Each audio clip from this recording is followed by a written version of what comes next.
మనోరంజని తెలుగు టైమ్స్ ముచ్చట్లకు స్వాగతం. ఇక ఇయాల్టి ముచ్చట్లు షురు చేద్దాం.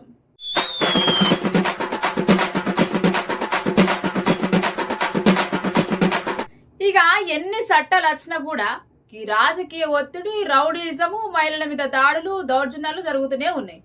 ఈ ముచ్చట చూస్తే గదే నిజం అనిపిస్తుంది.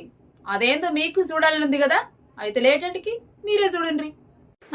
ఈ ఘోరం ఏడైందంటే వాల్మీకిపురం మండలం అన్నమయ్య జిల్లా గండబోయినపల్లె టోల్ గేట్ సిబ్బంది మీద టీడీపీ ఎమ్మెల్యే దాడి చేసిండట.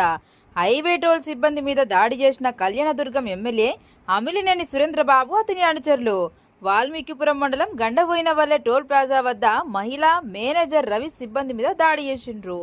అగో ఆడోళ్ళని కూడా చూడకుండా మహిళలను కూడా జుట్టు పట్టుకొని కొట్టుకుంటూ తీసుకెళ్లిండ్రట ఎమ్మెల్యే అనుచరులు. ఆయన అధికారంలోంటే గింత బలుప, అధికారంలో ఉండే ఎమ్మెల్యే బండిని ఆప్తరా అని అక్కడ పనిచేసే శ్రీలత మీద, మేనేజర్ రవి మీద దాడి చేసిండ్రు. మేనేజర్ రవిని కొట్టి మరీ లాక్కొని కార్లు ఎత్తుకెళ్లిర్రు ఎమ్మెల్యే అనుచరులు.